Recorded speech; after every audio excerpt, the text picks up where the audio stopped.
Assalamualaikum warahmatullahi wabarakatuh. Selamat datang kembali di channel Hikmah Misteri. Dan tentunya masih bersama saya Mas Nara. Apa kabar kalian semua? Semoga selalu baik-baik saja, sehat badannya, dilimpahkan rezekinya, dan dihindarkan dari segala mara bahaya. Amin. Di kesempatan kali ini saya akan menceritakan sebuah cerita horor dengan judul Kembalikan Kepala Bayiku, melanjutkan dari part sebelumnya. Oke, seperti biasa sebelum ke ceritanya, bagi kalian yang belum subscribe channel ini, silahkan bisa subscribe dulu dan aktifkan lonceng notifikasinya agar kalian tidak ketinggalan cerita dari channel Hikmah Misteri yang akan selalu menggetarkan hati kalian. Dan jangan lupa juga untuk share and like. Oke, terima kasih, and so just try keep up with me.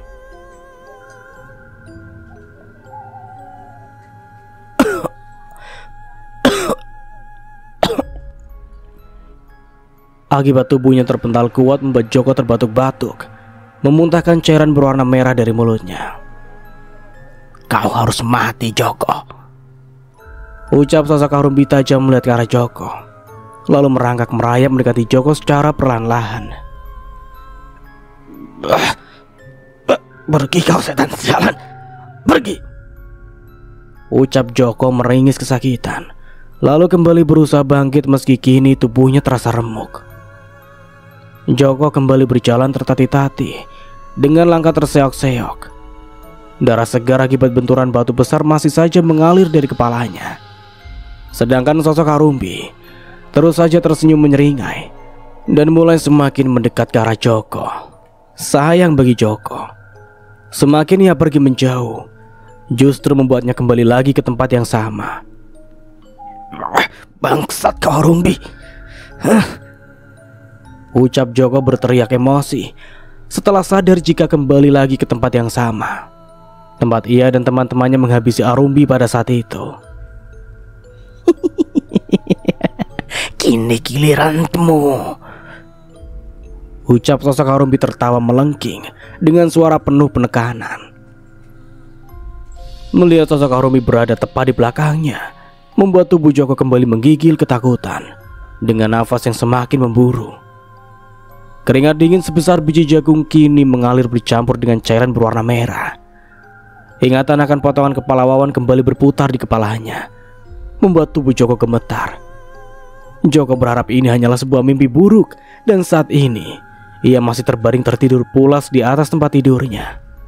Namun, sangat sungguh disayangkan, ini bukanlah sebuah mimpi, tapi ini adalah kenyataan yang harus dia terima. "Pergi kau iblis, pergi!" ucap Joko ketakutan dengan suara terbata-bata, lalu kembali berjalan mundur ke belakang, namun badannya masih tetap menghadap Harumbi. Mendengar ucapan Joko dan melihat Joko kembali ingin berlari, membuat sosok Harumbi geram. Mata merahnya semakin membesar, lalu dengan cepat sosok Harumbi menarik kaki Joko dengan sekali hentakan, membuat kaki laki-laki itu terlepas dari tubuhnya. Teriak Joko dengan kencang, membuat binatang malam berlari ketakutan. Joko hanya bisa menangis sesenggukan melihat kaki kanannya sudah tidak ada lagi dari tubuhnya. Ia kembali terjatuh, darah segar kembali mengucur dari anggota tubuh yang sudah terpisah itu. "Sialan kau, Harumbi," ucap Joko emosi, berguling-guling meringis kesakitan. Mendengar Joko yang masih terus saja mengumpat, membuat sosok Harumbi kembali tersenyum menyeringai. Lalu tangan dengan kuku runcing kehitaman itu menyeruak masuk ke dalam mulut Joko, hingga membuat mulut laki-laki malang itu sobek, menganga dan menarik lidah Joko sampai putus. Tubuh Joko melemah dengan nafas yang mulai tersendat-sendat. Rasa penyesalan mulai memasuki relung hati laki-laki malang itu. Namun sayang, bab pepatah mengatakan nasi sudah berubah menjadi bubur. Rasa bersalah dan penyesalan itu sudah tidak ada artinya lagi. Kini Joko hanya bisa meratapi nasibnya yang malang dan menanggung semua perbuatan kejam yang telah ia lakukan kepada Harumbi. Lalu tiba-tiba, kraks, sebuah dahan pohon besar jatuh dari atas, tertancap menembus perut laki-laki yang sudah melemah itu. Seketika itu juga darah segar kembali mengucur deras hingga membuat nafas Joko terhenti dengan mata melotot memutih sempurna ke atas. Di lain sisi, setelah tragedi kematian Wawan dengan cara mengenaskan, hari ini Bagus kembali ke rumahnya. Ia bertekad untuk mencari keberadaan Arumbi, wanita yang sangat ia cintai. Bagus sangat yakin Arumbi tidak akan pernah bisa mengkhianatinya. Terlebih ketika melihat robekan kain yang sangat ia kenal itu tersangkut di jendela kamarnya, membuat Bagus semakin yakin ada yang tidak beres dengan hilangnya sang pujaan hati. Sepanjang perjalanan Bagus terus berpikir. Pikirannya jauh menerawang, memikirkan di mana keberadaan Arumbi sekarang. Belum lagi tentang tingkah laku bapak tirinya yang hilang entah kemana. Bagus hanya menduga-duga apa hilangnya Arumbi ada sangkut pautnya dengan Broto. Hingga tanpa sadar Bagus menabrak seorang laki-laki tua memakai tongkat, bertubuh bungkuk dan memiliki jenggot panjang berwarna putih. Maaf kek, saya tidak sengaja. Ucap Bagus merasa bersalah setelah sadar jika ia menabrak seseorang. Laki-laki tua berjenggot putih itu hanya diam memperhatikan Bagus dengan wajah datar. Melihat tidak ada jawaban dari kakek tua itu dan cara kakek tua itu memandangnya, membuat Bagus bingung. Lalu ia kembali bersuara. Saya benar-benar minta maaf kek atas kecerobohan saya. Kalau begitu saya permisi ya kek, ucap Bagus lagi dengan sopan. Lalu kembali ingin melanjutkan perjalanannya. Baru setengah langkah Bagus melangkahkan kakinya. Tiba-tiba kakek tua berjanggut putih itu bersuara hingga membuat Bagus terkejut dan menghentikan langkahnya. Kebenaran akan segera terungkap. Berhati-hatilah dalam melangkah. Jangan mudah percaya dengan apa yang terlihat. Terkadang apa yang terlihat belum tentu benar adanya, dan apa yang tidak terlihat bisa jadi itu benar, ucap kakek tua itu dengan bijak. Mendengar ucapan kakek tua itu, Bagus kembali menoleh ke belakang. Namun anehnya, setelah tubuh Bagus menoleh sempurna ke belakang, Bagus semakin dibuat kaget. Kakek tua berjanggut putih itu sudah tidak ada lagi di sana dan menghilang tanpa jejak. Melihat kakek tua itu hilang entah kemana, membuat Bagus tercengang dan bertanya-tanya. Kemana kakek tua itu pergi ya? Bukankah tadi dia ada di sini? Apa aku hanya berhalusinasi? Ucap Bagus berdialog dengan dirinya sendiri, berpikir sambil mengucek matanya berkali-kali.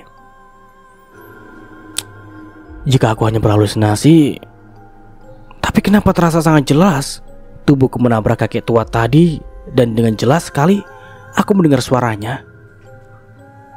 Lalu kemana kakek tua berjanggut putih itu pergi ya? Ucap Bagus kembali berdialog dengan dirinya sendiri, kebingungan sambil melihat ke segala arah.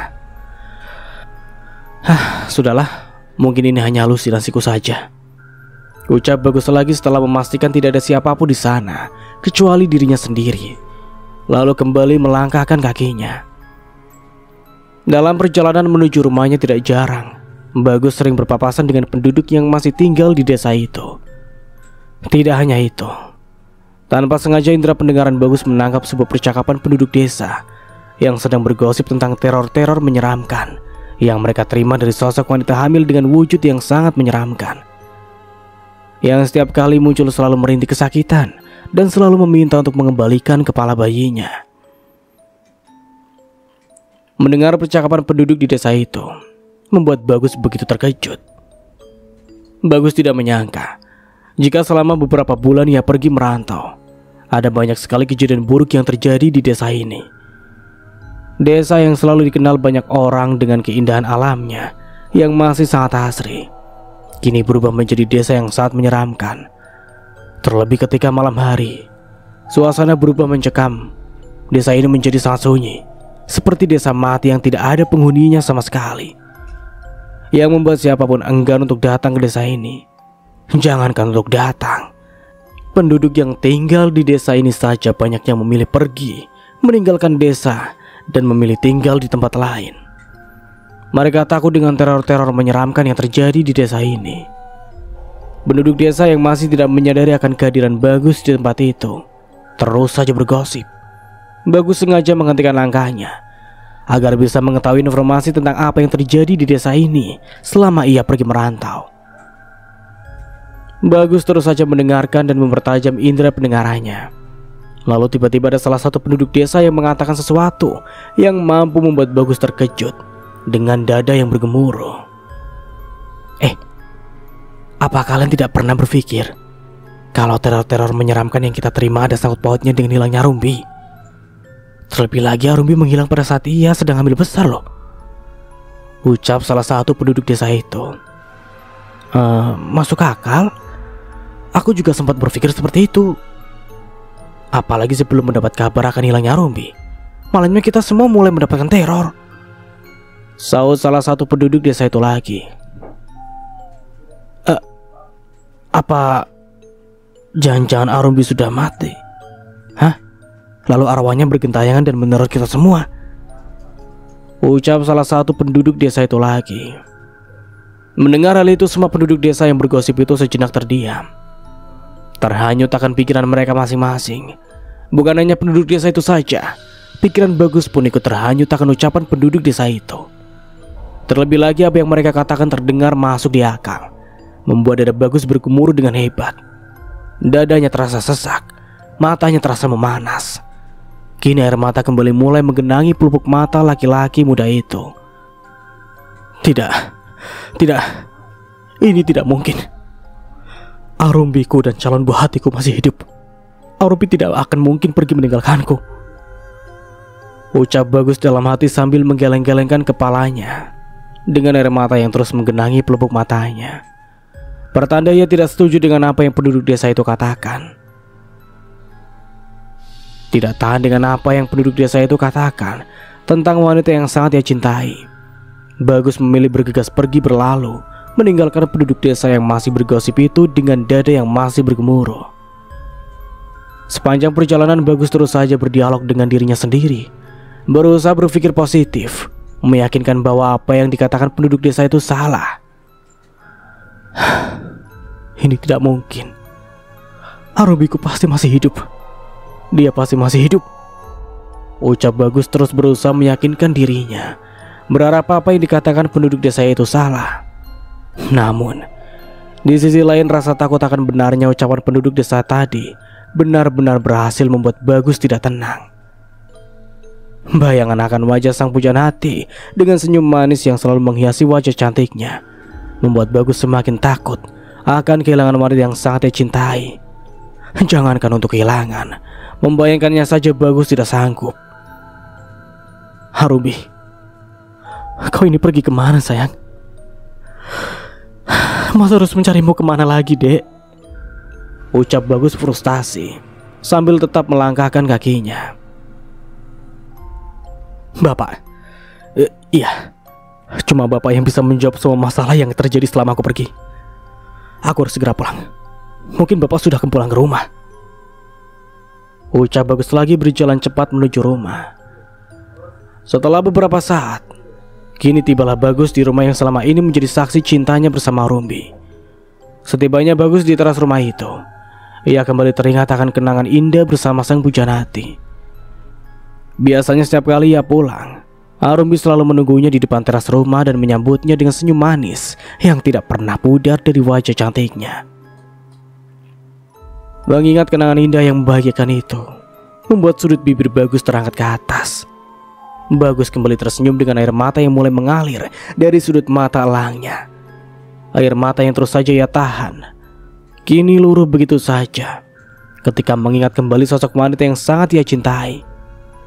Namun seketika senyuman itu sirna setelah ia kembali teringat akan apa yang sudah terjadi saat ini. Belum lagi akan ucapan penduduk desa tadi benar-benar membuat dadanya terasa sesak. Pikirannya terus saja berkecamuk menerawang jauh memikirkan nasib sang pujaan hati. Aku harus kuat demi Arumbi dan calon buah hatiku, ucap Bagus berusaha menguatkan dirinya. Setelah beberapa saat mengontrol emosinya, Bagus kembali melangkahkan kakinya berharap bahwa orang yang ia cari sudah pulang dan saat ini sedang berada di dalam rumah. Buru-buru Bagus membuka pintu rumah. Setelah pintu terbuka, tiba-tiba ada angin kecil berembus dari dalam rumah menerpa wajah laki-laki itu dengan hawa yang tidak mengenakan.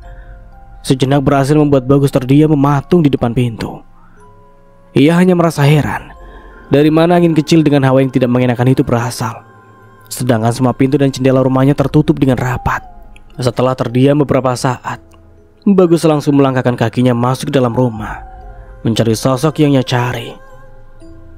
"Pak, kau sudah pulang?" "Pak," ucap Bagus celingukan ke sana kemari, mencari sosok yang ia cari dengan sedikit berteriak, agar sosok yang ia cari mendengar suara panggilannya. Hening. Tidak ada jawaban atau pergerakan dari dalam rumah itu, kecuali dirinya sendiri. "Bapak!" panggil Bagus lagi berteriak kencang. Namun tetap saja tidak ada jawaban sama sekali. "Apa Bapak belum pulang ya? Tapi kenapa? Tidak biasanya Bapak bersikap seperti ini.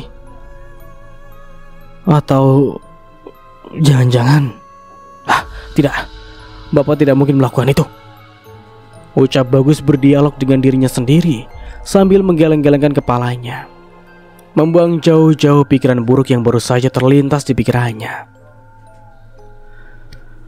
"Ini aku harus mencari Bapak, tapi kemana ya?"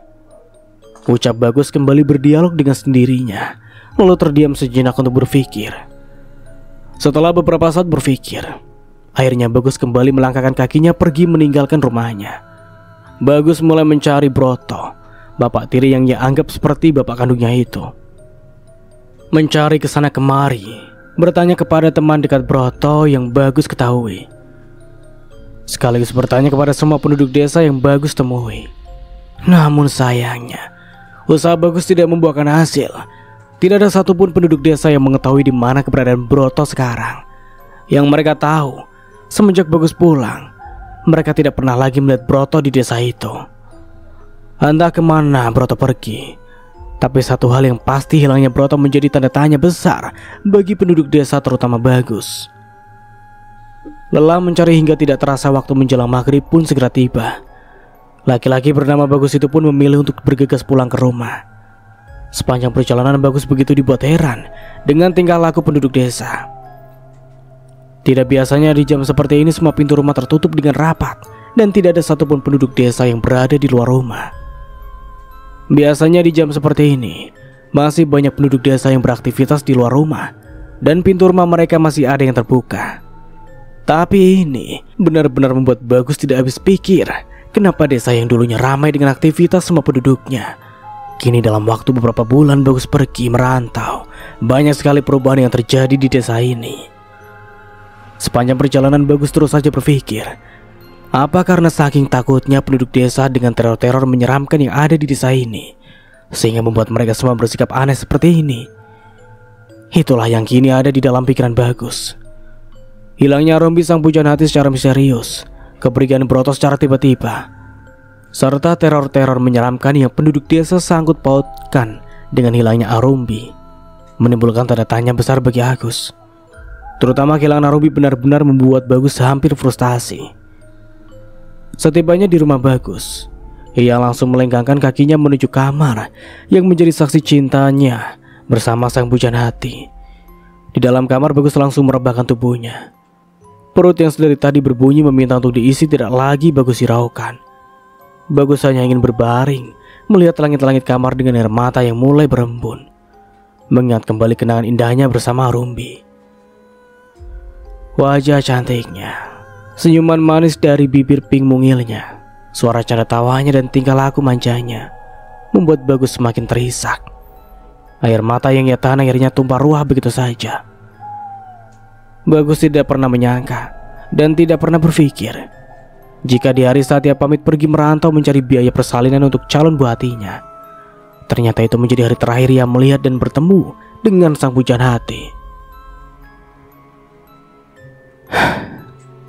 Mas sangat merindukanmu, Dek.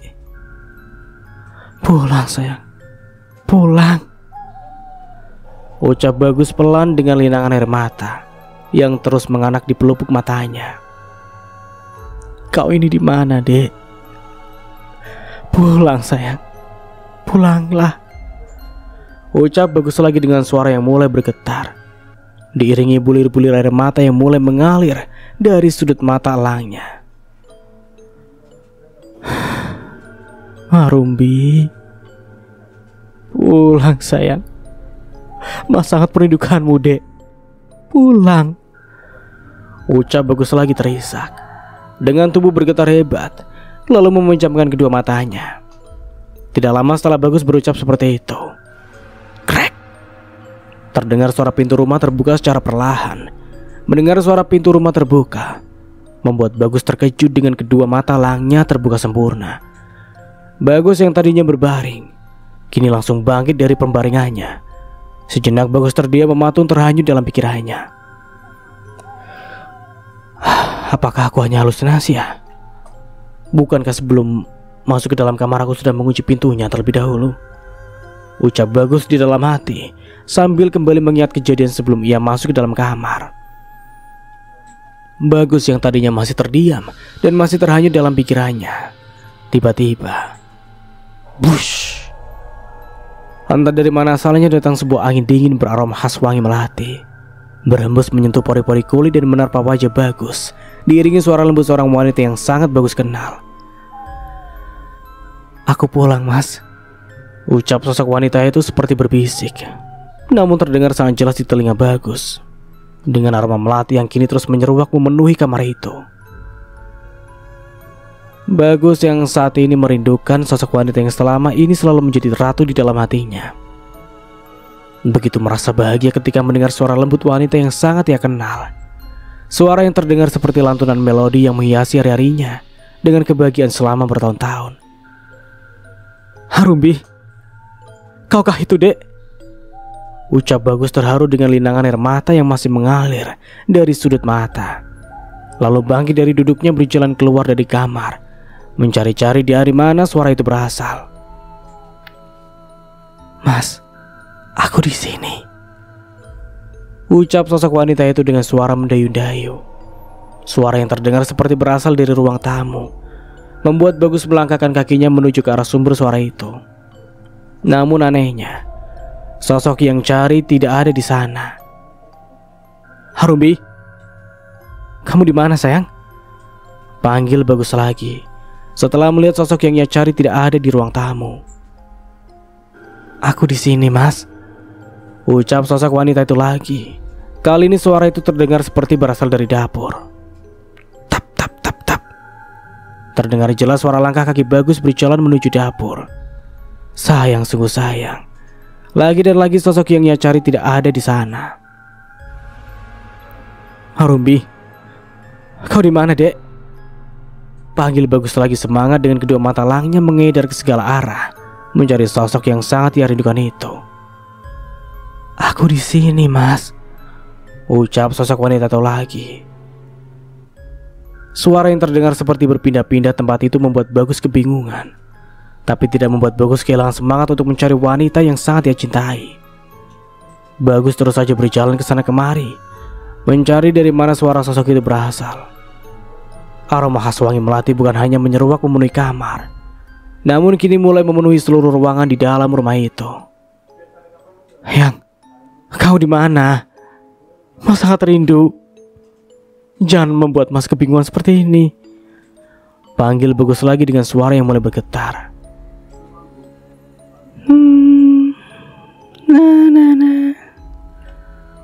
Setelah Bagus berucap seperti itu, tidak lama terdengar suara lirih senandung seorang wanita yang terdengar berasal dari dalam kamar. Suara yang terdengar lembut menyentuh relung hati, namun mampu membuat bulu kuduk berdiri ketika mendengarnya. Dek. Mendengar suara senandung itu membuat Bagus sedikit keheranan dan terkejut. Bagaimana tidak? Selama bertahun-tahun ia menikah bersama Rumbi, baru kali ini Bagus mendengar Rumbi bersenandung seperti itu. Mendengar suara senandung itu berasal dari dalam kamar, gegas Bagus melangkahkan kakinya menuju di mana suara senandung itu berasal. Selangkah demi selangkah Bagus semakin dekat, dan suara senandung itu pun semakin jelas terdengar. Kini tibalah Bagus di ambang pintu kamar. Dengan dada bergemuruh, Bagus mulai membuka pintu kamar itu secara perlahan. Krek. Terdengar suara pintu kamar itu terbuka. Setelah pintu kamar itu terbuka lebar, terlihatlah di depan mata Bagus wujud sosok wanita yang sangat dia kenal, sedang duduk di atas ranjang tempat tidur, memakai dress putih pemberian darinya sebagai hadiah karena sudah mengandung buah hatinya. Dengan rambut lurus terurai panjang, sembari bersenandung mengelus perut besarnya. Melihat sosok yang ia cari-cari selama ini sekarang berada tepat di hadapannya, membuat Bagus berhamburan menghampiri wanita yang sangat ia rindukan itu. Sedangkan melihat Bagus berjalan cepat ke arahnya, membuat sosok yang menyerupai Arimbi itu menghentikan suara senandungnya dengan kepala tertunduk sembari mengelus perut besarnya. Bagus begitu merasa sangat senang. Rasa haru sekaligus bahagia kini bercampur menjadi satu. Setidaknya melihat Arimbi sekarang berada tepat di hadapannya dengan kondisi dalam baik-baik saja, membuat Bagus bernafas lega. Kekhawatiran akan ucapan penduduk desa serta rasa takut kehilangan Arimbi dan calon buah hatinya seketika sirna begitu saja.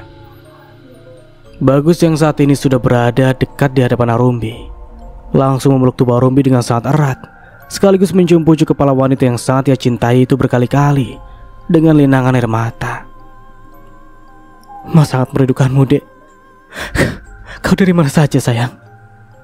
Ucap Bagus terisak sambil tetap memeluk tubuh dingin Arimbi dengan sangat erat. Sedangkan sosok yang ia ajak bicaranya dia mematung dengan senyum menyeringai memperlihatkan mulutnya yang sobek dengan wajah hancur penuh belatung. Kau dari mana saja, Dek? Mas sudah mencarimu kemana-mana. Mas khawatir. Tolong jangan pernah pergi lagi ya. Jangan tinggalkan Mas. Mas tidak mau kehilanganmu dan calon buah hati kita, sayang. Ucap Bagus lagi sambil tetap memeluk tubuh Arimbi. Sesekali kembali mencium pucuk kepala Arimbi sekaligus mengelus-ngelus urai rambut wanita yang sangat ia rindukan itu. Kenapa tubuhmu terasa dingin sekali, sayang? Lihatlah wajahmu, terlihat begitu sangat pucat. Apa kau sakit? Tanya Bagus dengan raut wajah khawatir setelah melepas pelukannya dan sadar akan kondisi wanita yang sangat ia cintai. Aku tidak apa-apa, Mas, jawab sosok yang menyerupai Arimbi itu dengan suara menggoda sembari mengelus lembut dada bidang laki-laki di hadapannya. Bagus yang saat ini merindukan Arimbi, terlebih setelah beberapa bulan merantau jauh dari sang pujaan hati, seketika terhanyut akan perlakuan sosok yang menyerupai Arimbi itu. Gairah yang selama ini terpendam kini bangkit begitu saja. Mas, aku kedinginan, ucap sosok yang menyerupai Arimbi itu lagi dengan suara sensual sembari tersenyum nakal. Mendengar suara serta tingkah laku Arimbi seperti itu membuat Bagus sejenak terdiam. Bagus merasa sedikit keheranan tidak biasanya Arimbi bersikap seperti itu. Mungkin pengaruh dari kehamilannya, makanya Arimbi bersikap seperti ini. Itulah yang ada di pikiran Bagus sekarang, meski ada keganjilan yang ia rasakan. Mas, panggil sosok yang menyerupai Arimbi itu dengan tatapan wajah sendu. Iya, sayang, jawab Bagus sembari memperlihatkan tingkah laku sang pujaan hatinya yang menurutnya sedikit aneh sambil mengelus perut besarnya. Aku kedinginan, ucap sosok yang menyerupai Arimbi lagi dengan manja. Mendengar ucapan wanita yang sangat Bagus cintai itu, dengan sigap Bagus memeluk tubuh dingin Arimbi dengan sangat erat, lalu membaringkannya di atas tempat tidur dengan berbantalkan lengannya yang berotot. Mas, panggil sosok yang menyerupai Arimbi. Kenapa, sayang? Tanya Bagus sambil tetap memeluk tubuh dingin Arimbi dan terkadang mengelus wajah pucat sang pujaan hati.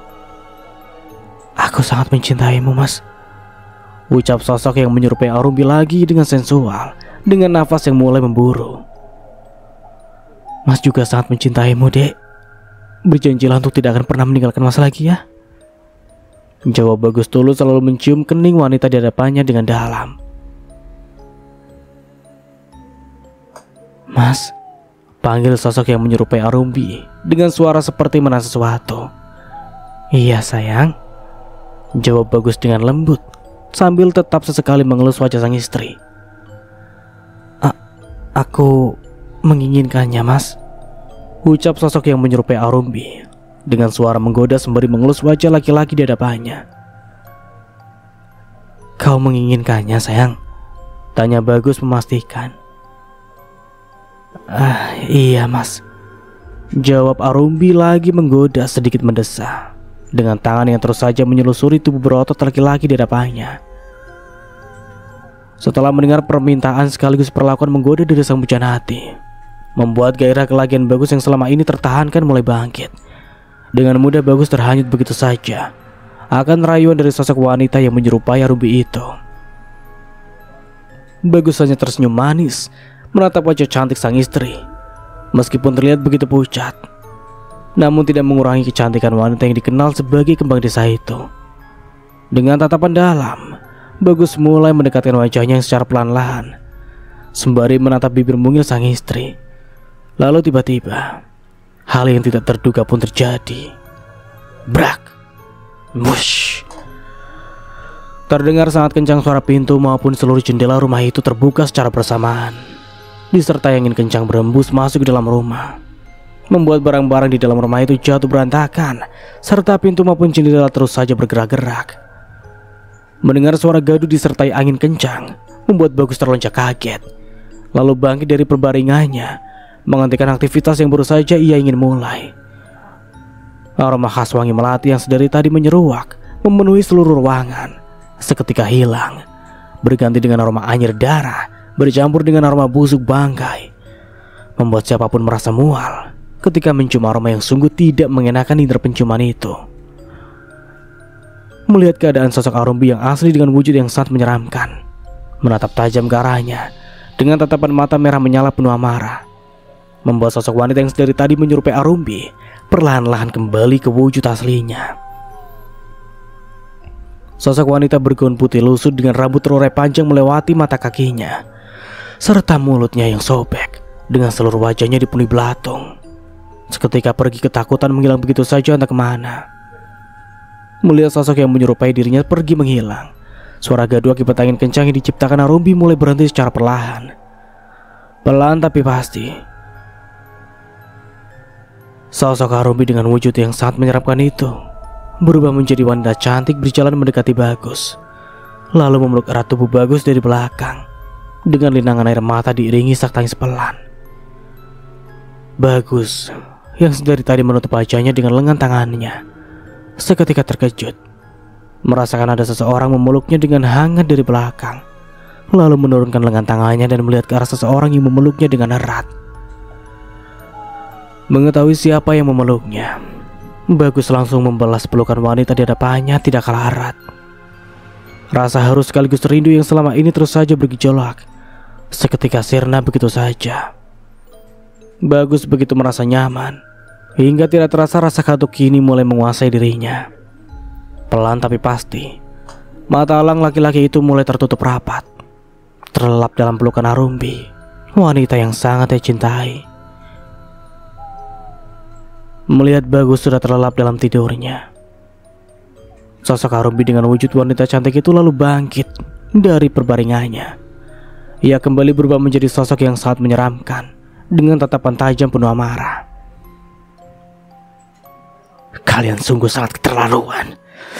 Berani-beraninya kalian mengirim jinjil laki itu untuk melukai orang yang sangat aku cintai," ucap Arumbi marah, sembari melihat wajah tenang Bagus yang saat ini masih terlelap, terhanyut dalam mimpinya. "Aku tidak akan pernah mengampuni kalian. Akan kuhabisi kalian satu persatu hingga tak tersisa," ucap sosok Arumbi penuh penekanan, lalu merangkak merayap pergi keluar rumah menuju ke suatu tempat, hingga hilang ditelan kegelapan malam. Sedangkan keadaan rumah yang dari tadi berantakan serta pintu maupun jendela yang terbuka lebar akibat angin kencang yang diciptakan Arumbi dalam sekejap kembali rapi seperti semula dan kembali tertutup terkunci dengan rapat. Setelah kejadian itu, entah kenapa suasana malam ini seketika berubah begitu terasa sangat mencekam dan sangat menyeramkan, membuat semua penduduk desa semakin tidak tenang.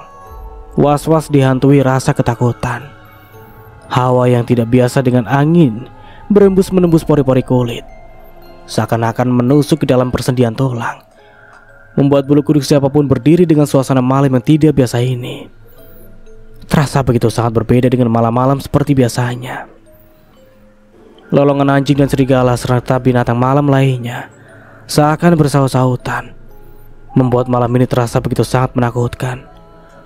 Bahkan hanya itu saja, cuaca malam ini terlihat begitu sangat buruk. Hujan deras disertai dengan kencang, bercampur dengan suara riuh angin yang bergemuruh. Petir di langit malam seakan menjadi saksi akan apa yang akan terjadi malam ini. Di kegelapan malam, sosok Karumbi dengan wujud yang sangat menyeramkan merangkak, merayap cepat menyusuri ke dalam hutan lebat itu. Hutan lebat yang dikenal dengan keangkerannya dan berbagai macam binatang buas di dalamnya, membuat semua penduduk desa itu tidak berani mendekati atau memasuki ke dalam hutan lebat itu. Dengan sorot mata tajam dipenuhi amarah dan dendam, sosok Karumbi terus saja merangkak memasuki ke dalam hutan menuju ke suatu tempat. Sebuah tempat yang jarang diketahui oleh penduduk desa akan keberadaannya. Ceklar, suara petir menyambar-nyambar. Hujan dan riuh angin kencang membuat rambut panjang dengan wujud yang sangat menyeramkan itu semakin terlihat berantakan dan menakutkan. Sesekali kilatan dari cahaya petir mengenai wajah sosok Karumbi dengan wujud yang sangat menyeramkan dan membuat wajah dan seluruh kulit biru mengelupas itu semakin terlihat menakutkan, disertai dengan kedua bola mata besarnya melotot sempurna. Terlihat jelas dari tatapan matanya ada amarah dan dendam yang semakin berapi-api. Melihat kehadiran sosok Karumbi dengan wujud yang sangat menyeramkan memasuki ke dalam hutan lebat, membuat binatang malam yang berada di sekitar hutan lebat itu berlari tunggang langgang dan berterbangan ketakutan dengan kehadiran sosok Karumbi. Tidak lama setelah menyusuri dan memasuki ke dalam hutan lebat itu, kini tibalah sosok Karumbi di sebuah rumah kecil di pertengahan hutan, di dekat sebuah gunung yang biasa digunakan orang-orang bodoh untuk meraih kekayaan dan menyembah selain Tuhan. Aroma anyir darah dan bakaran kemenyan bercampur dengan aroma bunga 7 rupa menyeruak keluar dari sela-sela lubang kecil dari rumah yang terlihat seperti tidak terurus sama sekali. Sarang laba-laba serta daun-daun kering berserakan dan berterbangan di mana-mana. Melihat rumah kecil yang menjadi alasan serta tujuan masuk ke dalam hutan lebat yang dikenal dengan keangkeran dan macam-macam binatang buas di dalamnya, berada tepat di depan kedua bola mata besarnya, membuat sosok Karumbi dengan wujud yang sangat menyeramkan tersenyum menyeringai, memperlihatkan gigi-giginya yang runcing bercampur dengan darah merah hitam-hitaman. Sesekali cairan berwarna merah hitam-hitaman itu menetes keluar dari gigi-giginya yang tajam. Setelah tersenyum menyeringai, dengan sorot mata tajam disertai ekspresi wajah yang sulit diartikan, sosok Karumbi kembali merangkak mendekati rumah kecil itu. Belum sempat sosok Karumbi mendekati dan memasuki halaman rumah kecil itu, tidak disangka sosok jin wanita yang berusaha menggoda Bagus dengan wujud menyerupai dirinya kini kembali muncul berada di hadapannya. Melihat sosok jin wanita yang berusaha menggoda laki-laki yang saat ia cintai kembali muncul di hadapannya, membuat sosok Karumbi dengan wujud yang sangat menyeramkan itu murka. Kilatan api amarah dan dendam terlihat jelas dari kedua sorot matanya. Brak! Tidak disangka, kilatan dari tatapan tajam sosok Karumbi mampu menumbangkan sebuah pohon beringin besar dan nyaris mengenai sosok jin wanita bermulut sobek dengan seluruh wajah hancur dipenuhi belatung. Mendapatkan serangan secara tiba-tiba, sosok jin wanita yang berada di hadapannya seketika gentar, membuat sosok Karumbi kembali tersenyum menyeringai dengan suara gemertak gigi seperti sengaja beradu dengan suara patahan tulang bercampur menjadi satu.